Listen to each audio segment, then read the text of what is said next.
that trend is not going to change just yet. And of course, Pichu coming out from Jakal, two of this game's most prominent top tiers, up in full force at some of the highest level you are going to see, and the highest level you will see in Tri-State. Do not sleep on any of these players, ladies and gentlemen. Trust me, they're going to come to your region, they're going to mess you up, but they got to get done messing each other up first. Odyssey versus Jakal, losers quarterfinals here at the Forge Monthly. Let's get into it.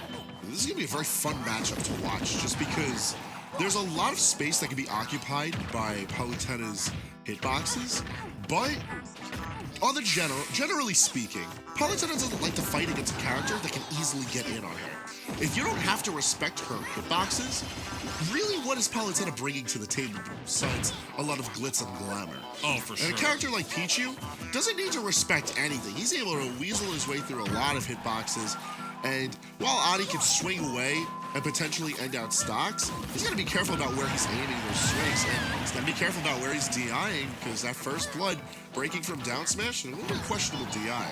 Yeah, I don't think this matchup is necessarily bad per se, but to continue on with what you were saying, or to pretty much repeat what you were saying in a different way, as Jakal, unfortunately, SDs, misses the diagonal notch of the control stick right there, and instead goes straight down, missing the ledge.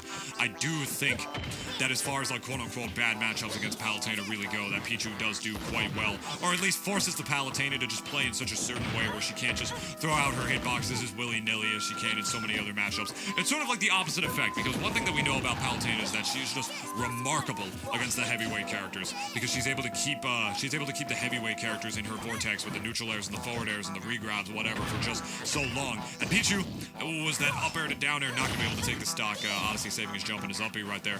Is Pichu, of course, the exact opposite of that. He is not only one of the lightest characters in the game, but one of the smallest as well, you know. That's going to make it harder for Palutena not only to keep Pichu in that vortex, but to even start in the first place, because he's just such a low-profile character that Odyssey is now all of a sudden, he's going to have to not only space those forward airs in a slightly different way. It all went to hell so fast. There were missed texts, there were SDs, there was missed teleports. Oh, that was awful. Added to the blooper reel. Nonetheless, these boys still in it. They're on their last stocks. Saying she has some unfinished business with Medusa right there, going straight down to the underworld, taking Pichu with her. Yeah. But it's just going to be so much harder for Palutena to be able to get in on that, because she not only has to space her forward air and back airs in such a different way, she has to time them differently as well, because Pichu is just such a low-profile, small character. It's a little bit harder for Palutena to get in, but it is possible, which is why Pichu is not really one of Palutena's, like, worst matchups. That's why this matchup is really not considered very bad, at least not compared to, like, characters that really do work against Palutena, like Cloud or Crumb, you know, with just long disjoints. But Pichu, with his mobility, just is able to do such work against Palutena. But both of these guys, you know, this is the last game, no, not last game, this is the first game, last stock, my mistake. And, yeah, both of these guys just hanging on their final stocks, you know, just playing the neutral, trying to take on each other. It's very relatively even, to say the least. Oop, and the fart. There we go. He's not farting. He's putting out his toe. He's lifting his leg. He's up. kicking. He's lifting his leg. He literally kicked Odyssey in the head. There's literally a freeze frame. Jakal ran up.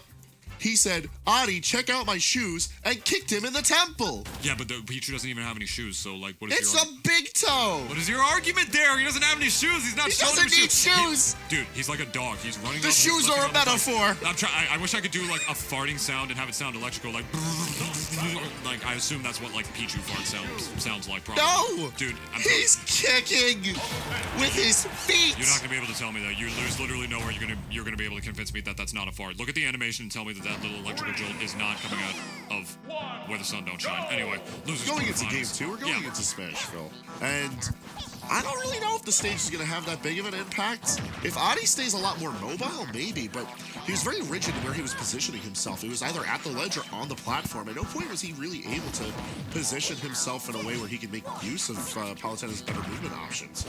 And I feel like that's just credit to Jakal playing it out well, because he's constantly on top of Odyssey. And while you brought up a really good point where it's not the worst of matchups for Palutena, it's that play style that plays around the character's tools very well. Yeah, it's everybody, so many people might think it's a bad matchup because, like, Palutena just doesn't get everything that she has for free anymore. But that's all it is. She just doesn't get it for free anymore. If she plays her cards right, she can still get it. All this matchup really does is that it forces Palutena to play in a certain way all of a sudden. It's one of those matchups that actually really makes her have to use her noodle. And let's see if Odyssey is going to be able to use that noodle here. never mind. We have there are no noodles. Literally no noodles in either currently of in these guys' electrostasis. brains right there. There's noodles in electrostasis. If you were cooking noodles for your snack earlier instead of popcorn, Oh, no. you apparently left that in the microwave as well, just like both of these guys apparently did with their brain in Odyssey. Being off of the stage at 0%, putting Hangman into a state of coma and disbelief. I'm in disarray right now. Just because Disarray, there's so much work that Adi needs to put forward now to fight back against Jakal. Like, Bro, what are these guys doing? they're playing gutsy, but they're also playing messy. Yeah, both of them so aggressive, especially Jakal right now. Like, there's only stock gone in this game from another SD. He's going way too ham for those down airs. Like you've said, definitely one of the most aggressive Pichus I've seen. It's rough business just because it's working really well for Jakal. He has a solid game plan coming into this set. All right, give us one more. Do it for the people. Yes, there you go. Yes. Yes.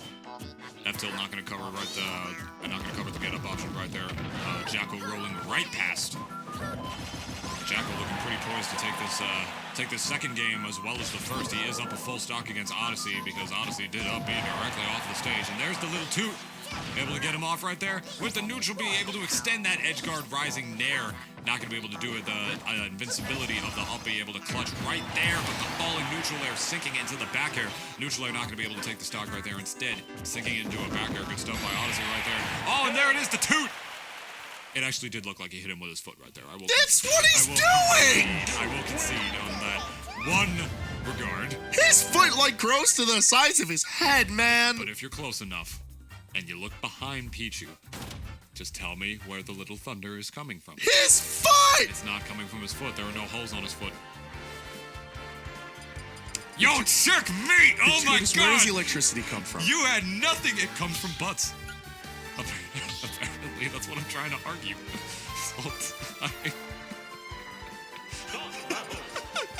I hope Adi switches characters. I think he's going to. Thanks, Right back Adi. to the tried and true Fox. Love you, kid. Yeah, we love both of these guys, man. I'm not from New York. I love you, Adi. I mean, he's from Jersey. Never mind. Yeah, that's... If anything, No one knows who owns Adi. Yeah, if anything, you should claim Glenn because he's the Jersey Adi. I don't want- He's the New York Adi. I don't want to claim I know you don't. Glenn's not in this top 8. Yeah, I know, but I'm just Hello? saying he is basically the New York Adi because we claim him as Jersey, even though he lives in New York now and it's the other way around for Odyssey. But anyway, Glenn claims Glenn. He doesn't even need to be done like this. He's not even here today. And And right now, Fox. neither is that Pichu. Made quick work from Fox. Fox already proving to be a much better pick right there, and you can see Odyssey already feeling himself with this character with the taunt. He said, "Come at me." That's the new Fox taunt for those of you who never. Oh yeah, he does the hand wave thing. Yeah, he does the hand wave thing, and he says, "Come at me" instead of "Come on." You know, the weird Australian-sounding Japanese man. Anyway, almost dropping the shield right there. Trying to condition him to do that is Odyssey, but Jakal, a little too good at this stage in the game to fall for that. Never mind, just as I say that, he falls for just that. That's exactly the situation that I was going to say he wasn't. He was too smart to fall for, but Odyssey, poised to potentially 3-stock Jakal. Oh my god! Poised! Odyssey, you gotta let a man finish his sentence! Come on! And Hangman It's a looking mess. very cocky. It's a whole mess. Right now, he's saying this. No, I'm just Good like reverse. Jakal's playing really well coming up to this point. He SD'd. Adi He SD'd at least did once not in each game. care. He didn't give a damn about how well he was playing. Jakal He was picked easily into that close. Fox, and that was that. Yeah. Jakal's my boy, but he did SD at least once in both of those games. So he was playing well. Going a little too ham. He still won both of those games, though. So Yeah, but like, hey, listen, Game 4 is bringing us to Final Destination. I feel like this is a really good counter pick from Jakal, just because it's going to limit the amount of space that Adi's going to be able to control. Although this is going to make the match a lot more oriented towards the ledge control, and I feel like that's a factor of Adi's Fox that was always bright. So bringing that against Pichu, it's a bit of a dangerous call, especially as Jakal keeps on going for these really dangerous edge guards. now, Fendi, do you think that Mewtwo King switched to Pichu against Mango here so he can get the chain grab on Final Destination that Pichu has? What do you think? It remains to be seen. We're not at 20XX just yet. Not just yet, but with this game, it's actually possible. Fox, of course, the remarkable character, and Pichu, no slouch to sleep on as well. One of this game's finer characters, as me and Hangman both agree, probably top 3, as we both think. Stalling himself with a down B right there to try and force his way back. No stocks taken just yet. Both of these guys, down smash might do it. No, not just yet, but the neutral air will. Unfortunate spacing off of the side B right there. I think Jakal probably should have just drifted a little closer right there and tried to just up B right towards the ledge. The side B, a little risky, especially for characters with good rising neutral airs such as Fox's. Probably not the best option right there, especially if you're one of the lightest characters in the game. Odyssey going up a stock against Jakal right here in this game 4. There's a very real possibility that going into game 5, if we do, could force a character switch from Jakal. That is true. Now, I'm scared because I don't know what kind of character that would mean for Jakal, because Pichu's been putting in a ton of work, and honestly, hasn't been stopped up until this point. Yes, he's in the loser side, but he's making a quick work out of it. Like, this is such a drastic change in the pace of this match so far. Yeah, it's already, the Fox is just, it's proving to be such a better counter pick than the Palutena right now. I mean, of course, Odyssey's been working on his Palutena for a bit now. He does, he lives in Tri-State, you know how it is. But his Fox was always his tried and true. Fox taking him places, taking him to, remember, 9th place at Smashdowns last year when that was the thing, one of his most fantastic showings. And the down smash going to be able to take the stock right there. He's just playing it amazingly right now. All the ledge play, he's not missing any of these techs. He's able to move around Pichu without a worry, and this was something that we saw earlier. When you limit Palutena's movement options, it's so rough for her to really do anything. But Fox, he's always moving, constantly on the run, and it makes it a lot more difficult for Pichu to lock down that movement. Absolutely, yeah, especially when you're sitting pretty on this giant stock right here. Jakal having a hard time closing this out. It's very much looking, just as I say that, the F-tilt is going to be able to do it right there. Stock's even.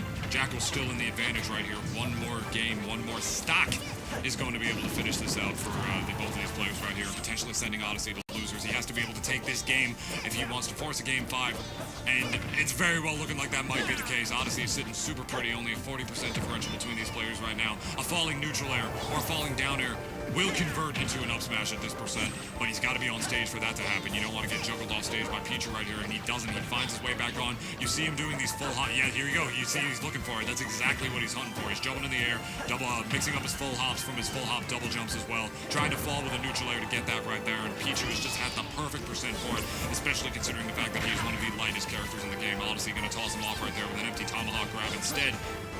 Really smart agility from Jakal. Get himself to the opposite side of the stage before Adi has the opportunity to respond. Forward smash from the opposite side of the stage. And he's going to clutch that out with a 3-1 victory. Jakal's going to be moving on. Yeah, the mobility from Jakal is just so good there, like you said, because he knew exactly what Odyssey was looking for right there. Any player of Jakal's caliber, even lower than Jakal's caliber, is going to know what a Fox is looking for at that point. Fox, of course, one of the quintessential bread and butter characters of Super Smash Brothers. We all know what Fox is looking for at that percent at those points. Regardless of what game you're even playing, it works in pretty much every game that Fox is in, which is all of them. But yeah, Jakal, of course, just being aware of that and using the extensive mobility of Pichu to be able to maneuver around that and just get one jab lock, that one moment is all you need, ladies and gentlemen. It was incredibly smart, to say the absolute least. And that is going to do it for Odyssey's run here